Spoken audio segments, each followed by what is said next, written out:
Hey, welcome to the Big Mo Pod Show with producer Noah. My name is John Heim, a.k.a. Big Mo, and I produce a broadcast called, strangely enough, the Big Mo Blues Show, aired by KCCK Radio, Kirkwood Community College in Cedar Rapids, Iowa. I've been on Friday nights from 6 until midnight for over 20 years. Been a musician, taught music in Iowa public schools for over 25 years, and have a master's degree if it makes any difference. Well, long ago we decided to start a podcast for no particular reason. So we took a survey and found out that listeners wanted to hear more about the music and musicians and how a show is put together. We figured the easiest way to do all this without making the host look like a total idiot was to create a game called Why'd You Play That? It's a mashup of Drop the Needle and Name That Tune, where I'll try to dispel the notion that disc jockeys never remember what they played or why they played it. Joining me in the Singing Cowboys studio is my 20-something sidekick, producer Noah, with the knobs and dials and other producer stuff. Hey folks, welcome back to the show. We are going to take you through 5 or so songs from John's September 5th show, 2025, and I will be asking the eternal question, why did John play that? He will, A, try to identify a song, B, say something about the artist, and C, finally, why did he play it? We don't have a point system, but making up the rules is a part of the game. Let's kick it off with track number 1.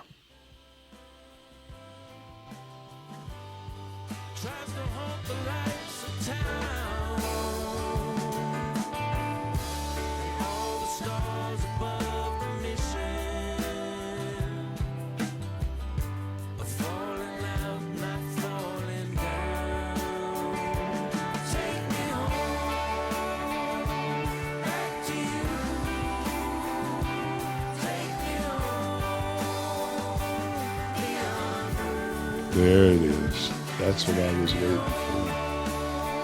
That's Dan Auerbach and what's his name? I can't remember the other guy's name.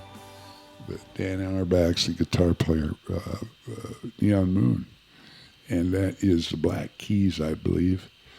Neon Moon. And it is so much like a pop song. And it is, that's why I played it. It's like one of the songs on that album. I can't remember the album's name, but it's new. And Jeremy likes Black Keys, so I a couple people other do too, and I kind of like them. But this had a real pop music feel to it, even like pop music out of the 1970s. So that made it kind of cool. And so that's why I played it. Neon Moon, too, to me, is, indicative of being out in the bright lights and, maybe the shadier parts of town and using the light of the neon moon to come home. So that's pretty sweet. That's kind of a cool concept. So, yeah, I like the song. I don't necessarily always like what the Black Keys do, but in this case, I decided to play this one off their new album. So I can definitely pick up on that 70s pop feel, which is probably just about the only time I ever actually liked pop music. After that, hasn't really done a lot for me. Well, and I live in that world too. I mean, what I play is Guitar Heroes, and Guitar Heroes went out of style about after Stevie Ray Vaughan died, 1990. And he was kind of the last real guitar god. Now there's been Niles Rodgers, that had his Telecaster, his Stratocaster, but he was playing really funky rhythm parts. So he wasn't really the lead guitar god, that Auerbach and Joe Bonamassa and all the other guys I play on Friday nights are. So, and they all sound a little bit like pop music from the 1970s, if you really get down to it. But that says a lot more about pop music in the 1970s than it does about present blues. It's pretty good stuff. And really what I play is just kind of it's a combination of jazz and blues anyway, where everybody just kind of takes around the solos. And that's what I like to hear. I like to hear what people say on their solos. So to make a short question long, that's kind of drifting off into the esoteric land of whatever blues programming is available, and you take it from there. I mean, that is what the show's about, so there's no issue with that. Now, something I got curious about as I was listening to you, when you say you're not always a fan of the things the Black Keys puts out, why is that? Oh, they're edgy, and they're meant to be edgy and push the inside of the envelope of the blues, and that's fine. They get deep and dark and some weird shit, and it's expression, and I just don't have to play it on the radio. I can listen to it or not like it, and otherwise, what they do, I can always find some stuff on their albums to play, and always do, and that's what I like about them. I can understand that. Yeah. That does happen sometimes, because there's some artists I've listened to where they've only made one song I actually like. There you go. And then everything else I don't care for, and that's okay. Yeah, we all have our tastes. Luckily, or unluckily, I get to share my taste with you, poor listeners.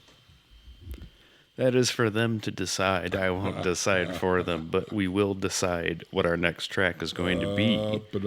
This is going to be number 2. There you go, Noah.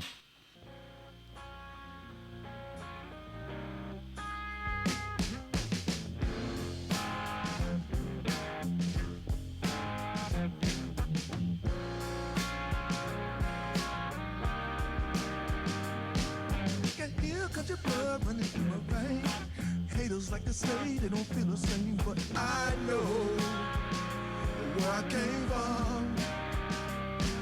I can hear 'cause your blood running through my veins. Haters like to say they don't feel the same, but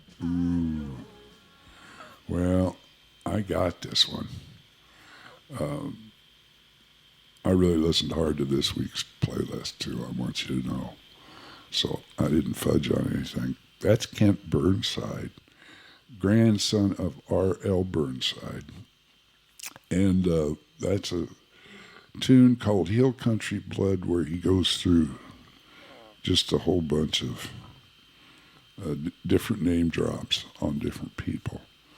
And all the people he loves that come from the hill country. And so that's what that song's about. And I like playing Kent Burnside. I don't like everything he does, and I can't take really a whole album of Kent Burnside, but I can take a couple that are pretty good from that genre of music, that Mississippi Hill Country School of Music. So, yeah, that's Kent Burnside. Hill Country Blood, I think, is the name of it. And it's new. That's why I played it.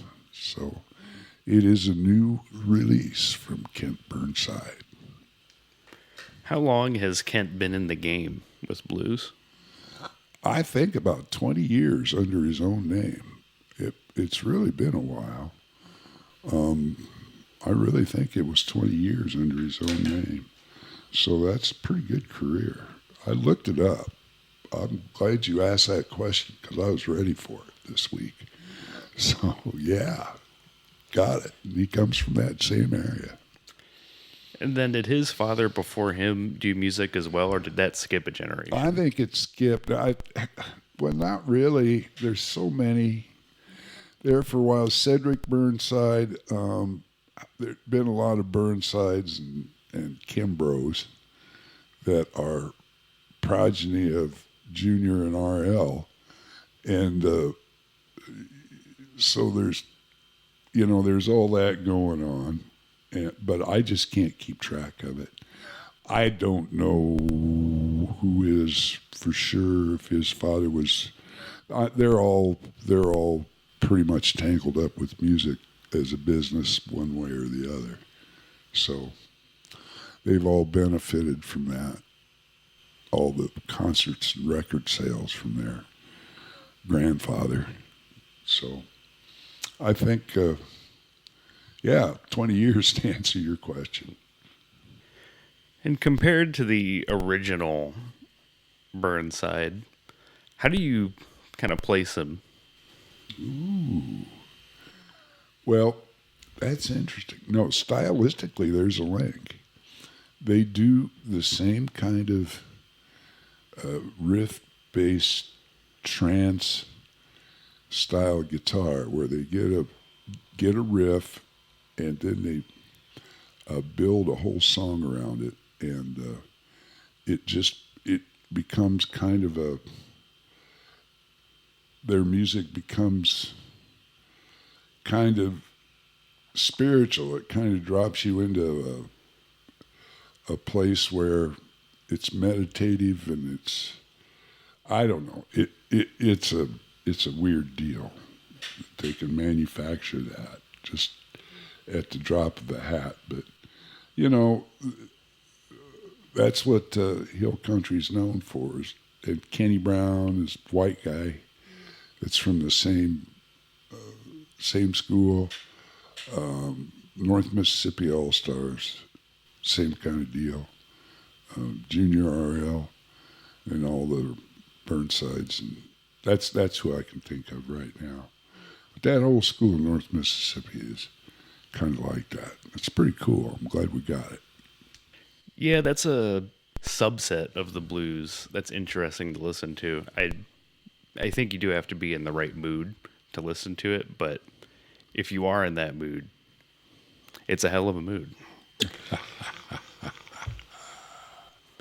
But we are going to see what moods this next track brings on. This will be number 3.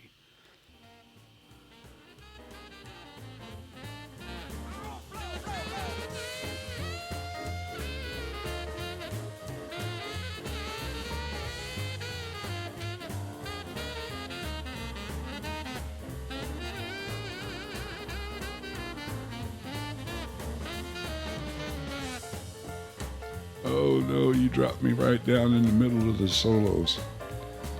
Well, luckily, I kind of know what this one is, I think. I only had like 1 or 2 jump swing tunes on the playlist this week, and that would be Duke Robillard and a real easy jump tune called Blue Coat Man. And the Blue Coat Man, of course, is a cop. And he talks about his sister having a house party and it all got messed up and the cops came in and, all that Saturday night fish fry kind of stuff. And it's Duke Robillard and it's new. It's Blue Coat Man. So I found it and I thought I'd share it with you because we've got to have at least one jump swing number in the playlist on a Friday night. And so I thought that would be one. So right there. Do you always try to have at least one jump swing in every show, or is it more of a thing you sprinkle into it every once in a while? No, I try to have something like that. A lot of times I'll have 2 or 3, actually, easily sprinkled through I don't try to make a whole set of it because, it'll get tiresome quick. But if you sprinkle them through the show, they work out a lot better. So, that's the deal on jump swing. And then what can you tell me about Duke? I don't know too much about him myself. Well, he's been around forever. He's one of the great Northeastern guitar players. By Northeastern, I mean he's from, Massachusetts, Connecticut, Boston, really. And he was part of the Roomful of Blues crew that came out of there in the 1980s, 30, 40 years ago. They came out and wowed everybody with their brand of jumping, swinging, bluesy, old-time rock and roll music, and having the whole review and horns and the whole business. And Duke came out of that and started a solo career, I don't know, years ago, 25, 30 years ago. He's been a solo artist for Stony Plain Records and puts out a really good album of music like this, or somewhat like this, with at least a theme. I can't remember the album, but I think it's Hot Rods, and usually. And yeah, that's Duke. Duke puts out a good record every year or two that I can play something from, and that keeps him fresh. And so, yeah, Duke Robillard's good play on the Big Mo Blues Show. Yeah, you can never go wrong with rock and blues. Yeah. But we do want to talk about other blues besides just that, so we are going to move on. This will be track number 4. We'll see if you're that sneaky on this one.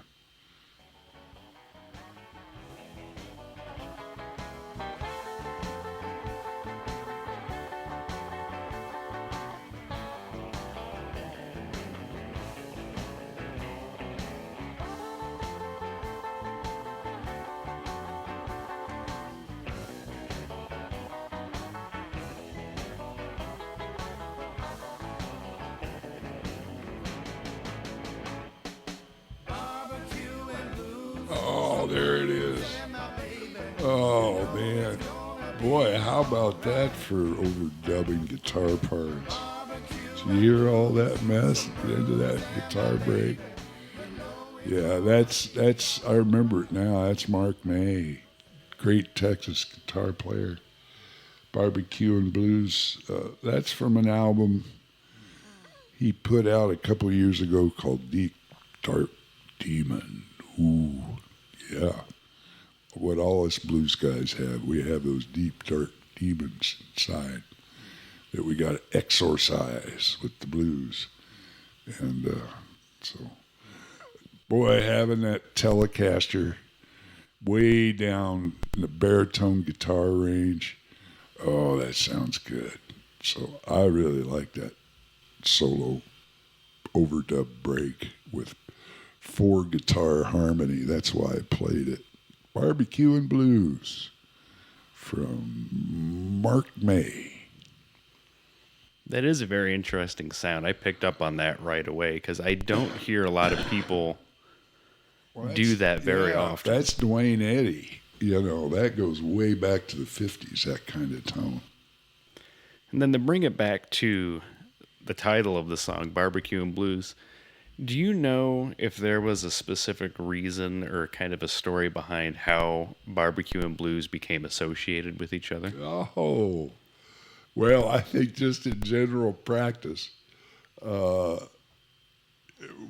when you get to that part of town, every part of town, everybody likes barbecue, and the blues just naturally go with it. It just naturally goes with good food and people feeling good, and people having troubles and laughing at them, which is what the blues is all about, or complaining about them, and just having that bone to gnaw on, and some baked beans and a little bit of coleslaw, and a nice roll or a big slice of bread, and then having the blues play in the background. I mean, there's nothing better. I remember sitting on the steps of the Hall House, the Brucemore, with a whole plate of that very food I just mentioned from Todd Carr and Oh boy, I'll never. What's his name? May. Last name was May, and he was taking pictures, and he took my picture. And boy, I tell you, I was never happier. So yeah, they just go together like red beans and rice.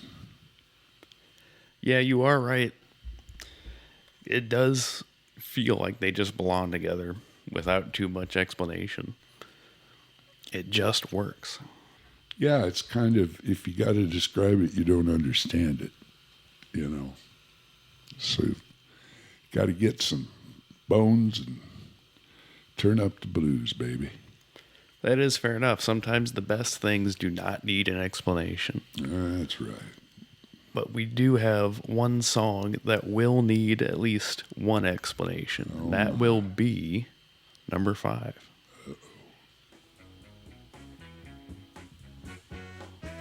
I know that you've been cheating on me, and I know somebody been in my bed.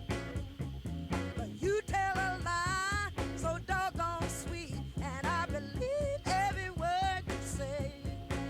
Now I can see him with my own eyes. Still I don't believe a thing I saw.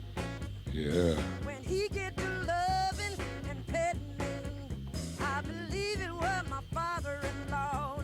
Hey, and I know I'm just a fool for you. She's just a fool for you. That's Koko Taylor. Just a fool from Chicago, Illinois. Yeah, she came up through gospel. I think she was born, late 20s, early 1930s. And so she came up through the gospel church, and she was discovered by Willie Dixon, the bassist and songwriter and the producer for Chess Records. And Willie Dixon found her, and he decided to promote her career. And he wrote Wang Dang Doodle for her, and boom, she sat on Wang Dang Doodle her whole life and made tons of money and worked hard. And, I think when did she pass away? Probably in the early 2000s, maybe. I can't remember, but she put out a bunch of good music on Alligator Records, and with Chess Records too, going way back to the 60s. But this is from, what did I say? I can't remember. But 1983, 1980, I can't remember. But anyway, it's kind of vintage and a real typical Koko Taylor. This is the kind of stuff she made, getting after him, She's a lazy, worthless bum. Find another fool that you think you can con out of their money. So, yeah, she was always mad.